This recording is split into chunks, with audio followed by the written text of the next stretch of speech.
Hello friends, welcome to my channel with Rashmi.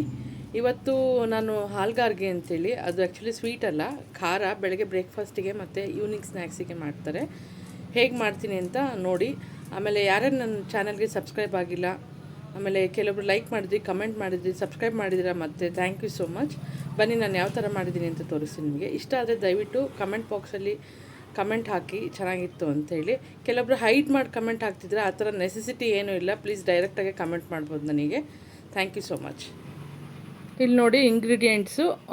Tea ಲೋಟದಲ್ಲಿ ಹಾಲು ತೊಗೊಂಡಿದ್ದೀನಿ, ಆಮೇಲೆ ನೀರು, ಮತ್ತು ಇದು ಒಂದು ಸಣ್ಣ ಬೌಲಲ್ಲಿ ಅಕ್ಕಿ ಹಿಟ್ಟು, ಮತ್ತು ಸ್ವಲ್ಪ ಉಪ್ಪು, ಜೀರಿಗೆ.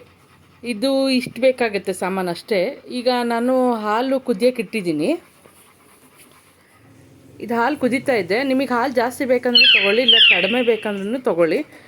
ಉಪ್ಪು ಅದರಲ್ಲೇ ಹಾಕಬೇಡಿ, ಅಕ್ಕಿ ಹಿಟ್ಟು ಹಾಕಿ ಅದು ಚೆನ್ನಾಗಿ ನೀವು ರೊಟ್ಟಿಗೆ ಯಾವ ಥರ ನಾದ್ಕೊತೀರೋ, ಯಾವ ಥರ ಜಿಗುಟು ಮಾಡ್ಕೊತೀರೋ ಆ ಥರ ಮಾಡ್ಕೋಬೇಕು ಅದನ್ನು. ಇದಕ್ಕೆ ಉಪ್ಪು ಹಾಕಿದ್ದೀನಿ. ಈಗ ಉಪ್ಪು ಹಾಕ್ತೀನಿ ಮತ್ತು ಜೀರಿಗೆ ಹಾಕಿದ್ದೀನಿ. ಚೆನ್ನಾಗಿ ಈಗ ನೀವು ರೊಟ್ಟಿ ಯಾವಾಗ ಹೀಗೆ ನಾದ್ಕೊತೀರಲ್ಲ, ಚೆನ್ನಾಗಿ ಜಿಗಿ ಬರುತ್ತಲ್ಲ, ಆ ಥರ ಯಾವುದೇ ಕಾರಣಕ್ಕೂ ಇದರಲ್ಲಿ ಲಮ್ಸ್ ಇರಬಾರ್ದು. ಲಮ್ಸ್ ಇದ್ದರೆ ಅದು ಒಡೆದೋಗ್ಬಿಡುತ್ತೆ. ಎಣ್ಣೆ ಕಾಯಕ್ಕೆ ಇಟ್ಟಿದ್ದೀನಿ, ನೀವು ನೋಡ್ತಿದ್ದೀರ. ಈಗ ಈ ಥರ ಮಾಡಬೇಕು.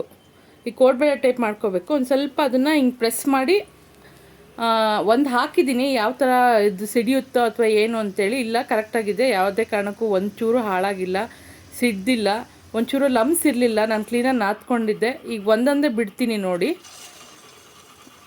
ಅದು ಕ್ಲೀನಾಗಿ ಫ್ರೈ ಆಗಬೇಕು.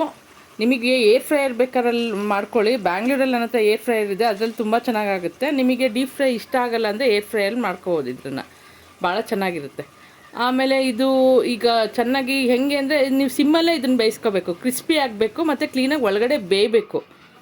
ಈಗ ನೋಡಿ ಈ ಥರ ಮಾಡಿ. ನಾನು ದೊಡ್ಡದು ಮಾಡ್ಕೊಂಡಿದ್ದೀನಿ, ಸಣ್ಣ ಸಣ್ಣದು ಮಾಡ್ಕೊಂಡಿದ್ದೀನಿ. ನಿಮಗೆ ಯಾವ್ದು ಇಷ್ಟ ಅದನ್ನು ಮಾಡ್ಕೊಳ್ಳಿ. ಇದು ಕಾಂಬಿನೇಷನ್ ಕೊಬ್ಬರಿ ಚಟ್ನಿ ಮತ್ತು ಕೆಂಪು ಚಟ್ನಿ.